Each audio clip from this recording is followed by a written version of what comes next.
Boa tarde, turma, tudo bem? Eu me chamo Tâncio Rômulo Silva Araújo Luz, sou aluno do curso de Ciências Biológicas da Universidade Federal do Piauí, do SEAD, tenho como polo o IUMA. Bom, hoje a gente vai conversar um pouquinho sobre os processos extrativos. Esse seminário é para a disciplina de Química Orgânica. Então, quais são os objetivos desses métodos extrativos? Geralmente, quando eu tenho ali uma espécie vegetal em que eu quero conhecer o que é que tem naquela espécie vegetal, ou seja, fazer uma análise fitoquímica para conhecer quais são os fitoconstituintes que eu vou ter ali, então eu preciso fazer um processo extrativo. Eu preciso extrair aqueles componentes, uma vez que eles vão estar ali dentro das células vegetais. E além disso, eu posso ter interesse em uma classe terapêutica específica, ou seja, um alcaloide, um tanino, um flavonoide, um terpeno, uma saponina. E aí eu preciso fazer, por exemplo, o isolamento daquele constituinte e até elucidar mesmo a estrutura daquele composto. Então, esses métodos extrativos vão servir para isso, vão servir para se fazer essa extração, certo? Então, com isso, primeira coisa que a gente tem que saber, o metabolismo, ou seja, todas as reações que são feitas dentro de todos os seres, né? Existe o metabolismo primário, onde todos os processos metabólicos, eles vão ter uma função essencial no vegetal, por exemplo, como a fotossíntese, a respiração, ou até mesmo o transporte de solutos, ou seja, quando eu tenho metabolismo de proteína, de lipídio, de carboidrato, desenvolvimento de ácidos nucleicos ou até mesmo de aminoácidos, e por isso eles são considerados como metabolismo primário, ou seja, todo organismo, inclusive nós, como seres humanos, temos esse tipo de metabolismo. Já o metabolismo secundário, ele é feito por questões como, por exemplo, defesa, defesa de ataque contra patógenos, defesa contra raios ultravioleta. Uma planta, por exemplo, ela não consegue se mover para a sombra para poder se proteger dos raios ultravioleta.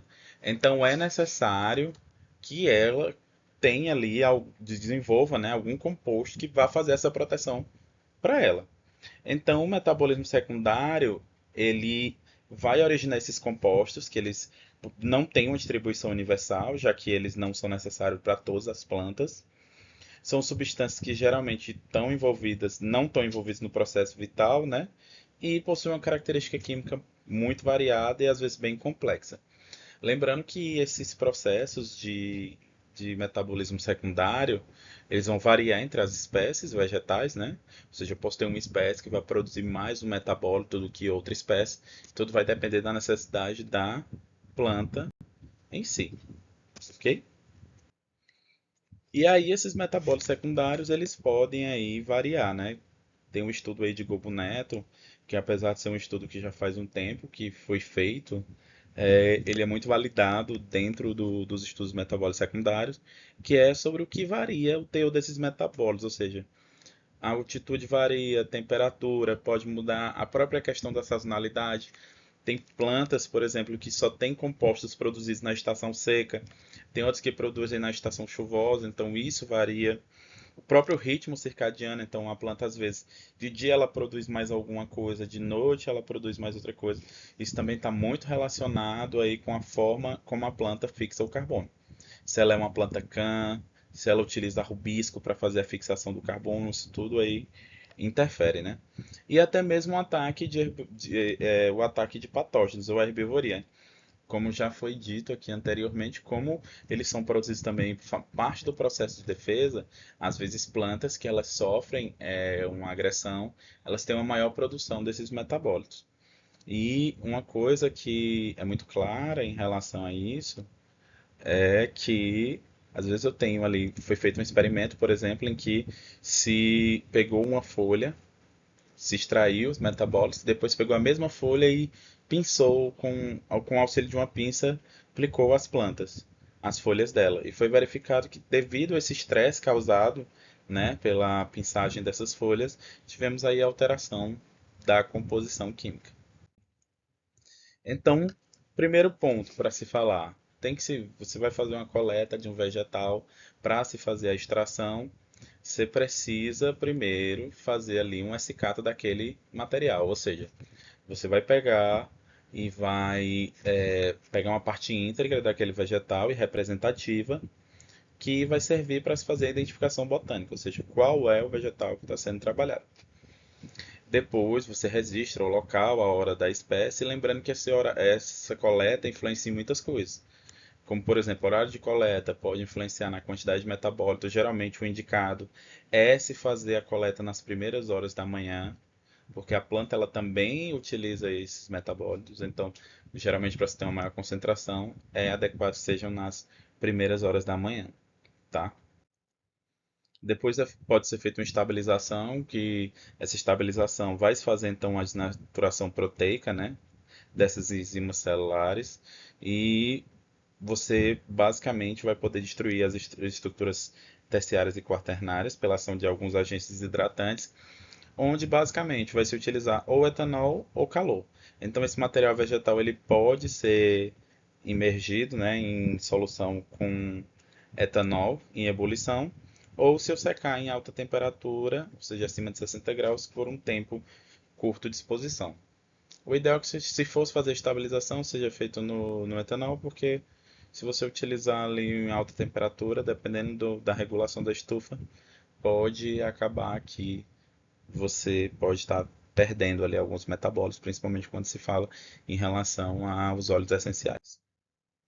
Depois é feita a secagem, né? Que a secagem a intenção é eu retirar essa água da planta, porque a partir de eu retirar essa água da planta, eu acabo impedindo as reações de hidrólise, como também de crescimento microbiano.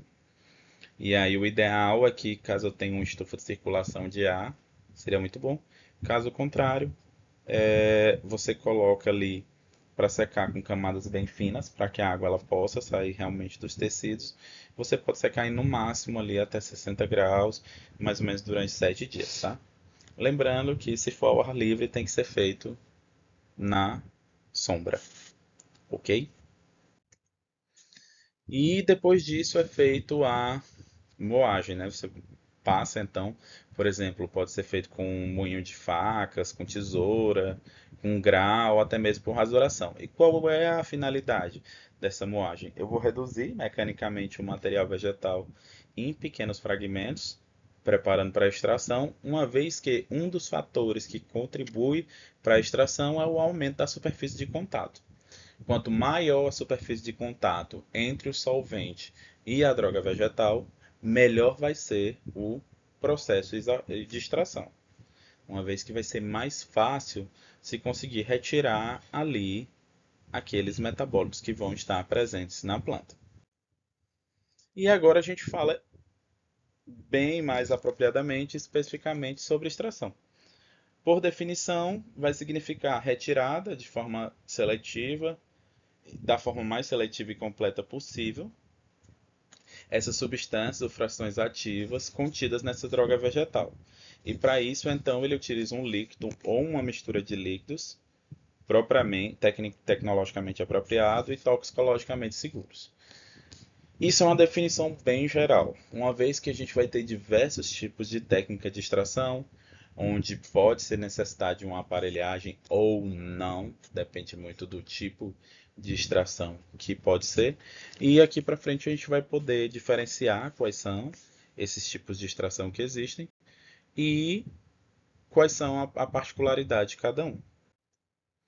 Eu posso ter, por exemplo, processos extrativos que eles vão estar em sistema aberto, eu posso ter processos extrativos que vão estar em sistema fechado e também processos extrativos que podem ser a frio ou a quente, certo? Frio quando não utiliza o calor, né, como fonte de extração, e o a quente quando utiliza uma fonte de calor para se conseguir ou extrair ou melhorar o processo de extração. O a frio, a gente vai ter três técnicas principais: a maceração, a percolação e a turbolização.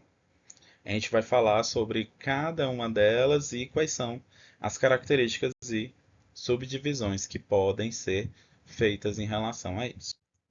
Então, No processo de maceração, a extração vai ser realizada em um recipiente fechado, geralmente em temperatura ambiente, durante um prazo prolongado, que pode ser com agitação ocasional e sem renovação do líquido extrator. Então vamos lá.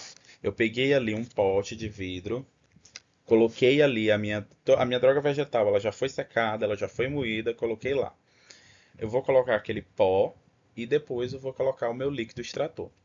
Geralmente, na maioria das vezes, é utilizado para uma extração mais geral, é utilizado um solvente de média polaridade, então geralmente se utiliza etanol a 70%, onde eu vou ter ali um pouco mais a polar do etanol, porém eu vou ter uma parte também polar por conta da água adicionada. E aí, em cima disso, você faz uma proporção de hidromódulo, que aí vai depender de acordo com as características da droga, do solvente, da absorção. E depois você coloca ali os dois em contato para poder começar a extração. Essa extração ela pode ser com agitação ocasional, ou seja, de vez em quando você vai lá, dá uma agitada no frasco para poder tentar extrair mais. Não é uma técnica que ele conduz o esgotamento da matéria-prima, porque a partir do momento que eu tenho uma saturação do líquido extrator, ou quando eu tenho um equilíbrio entre a solução extrator e o interior da célula, eu não consigo mais fazer aquela extração. E aí a gente tem alguns fatores que vão ali interferir e que vão influenciar na eficiência dessa maceração. A quantidade, a natureza da matéria-prima, o teor de umidade, o tamanho da partícula, a capacidade de entumecimento, ou seja, quanto aquela matéria absorve aquele líquido extrator, e tudo isso está relacionado com o material vegetal. Além disso, tem que ver a seletividade, a quantidade do líquido extrator e a proporção droga-líquido, no caso que é o hidromódulo, que a gente chama, a temperatura, agitação, pH e tempo de extração. Tudo isso é vinculado ao sistema. E aí a maceração a gente tem ali três variações. No caso, por exemplo, se fala de digestão, quando eu adiciono ali um sistema de calor, né, entre 40 e 60 graus, eu posso ter uma maceração dinâmica, onde eu posso, por exemplo, colocar aquele frasco que está extraindo numa mesa agitadora e aí ele vai estar em agitação constante. Mesmo temos outra técnica que é a maceração assistida por ultrassom, né? E a remaceração, que é quando eu vou repetir toda a operação com o mesmo material vegetal, ok? Agora a gente passa para outra técnica que é a frio, que é a percolação. Esse aqui, como vocês estão vendo aqui na tela, é um percolador, correto? E esse percolador, ele é um aparelho que ele é utilizado para se fazer a extração. Essa extração, a droga vegetal moída é colocada nele e passa o líquido ali pelo extrator e esse líquido ele cai de acordo com a velocidade que você estabeleceu lá na torneirinha no conta-gotas. É uma extração exaustiva, ou seja, leva ao esgotamento da droga vegetal, uma vez que o solvente ele vai estar passando por toda a droga vegetal, mantendo contato e fazendo isso com uma característica muito lentamente, e vai ser indicada aí para quando eu quiser fazer a extração de substâncias farmacológicas muito ativas, e só que elas geralmente vão estar presentes em pequenas quantidades, ou então quando elas são um pouco solúveis e quando o preço dessa droga é realmente relevante, ou seja, quando eu preciso realmente exaurir aquela matéria-prima. Aí pode ser utilizado também a turbolização, não é? A turbolização, ele é um método em que você reduz a matéria-prima e também você vai fazendo a extração. De maneira bem simples e comparativa, eu poderia comparar com se fazer um suco, né? Então seria como se fosse um liquidificador industrial, e aí você coloca a matéria-prima vegetal com o líquido extrator para se fazer ali a união dos dois e conseguir fazer. Qual é a vantagem desse método? O tempo de extração é muito rápido, certo? Leva quase o esgotamento da droga. E a gente tem esses equipamentos próximos. Por exemplo, isso aqui é um turbolizador industrial, mas em alguns laboratórios pode-se utilizar aí o liquidificador para estar fazendo essa função. E aí a gente passa aí para os processos extrativos a quente, onde os principais são a infusão e a decocção, que apesar de serem um pouco parecidos e muito utilizados no nosso cotidiano, têm algumas nuances. Então, por exemplo, na infusão, a infusão, o material vegetal, ele vai permanecer um certo tempo em contato com a água ali, quente, com água fervente, em um recipiente com tampa. Então, geralmente é a maneira que se prepara a maioria dos chás.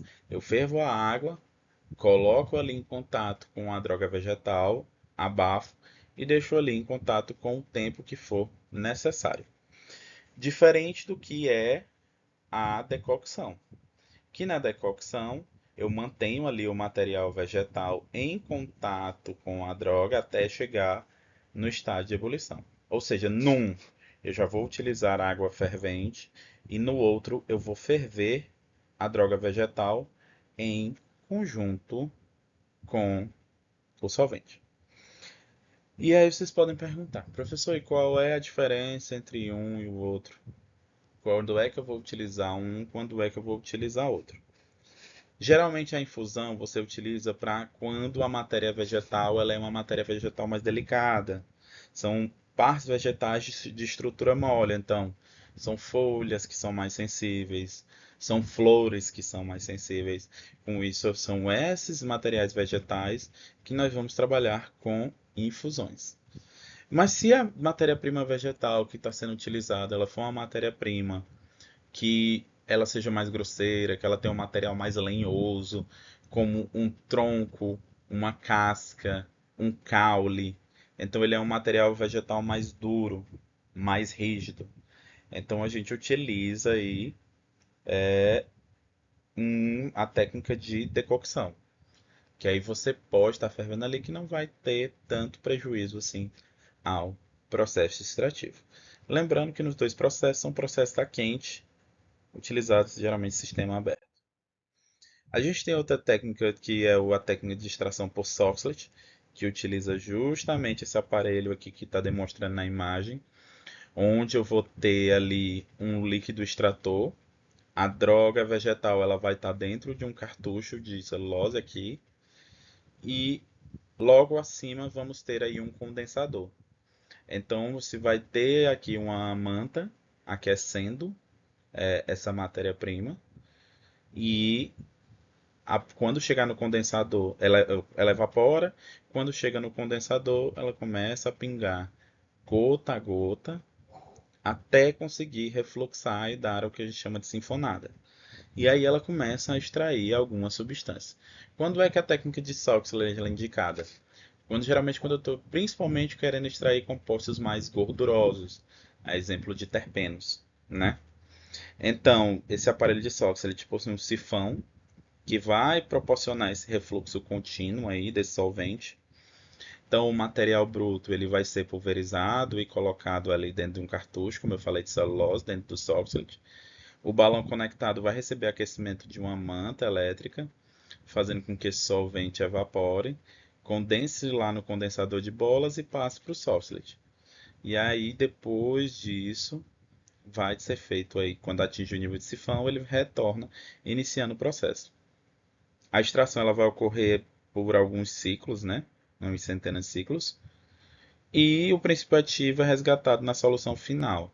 Geralmente toda essa solução final, como às vezes se tem um volume muito grande ainda de solvente, para melhorar ainda mais o processo extrativo, então é evaporado esse solvente através, por exemplo, de um evaporador rotativo, um rotaevaporador, para poder recuperar esse solvente e poder ficar só com o extrato.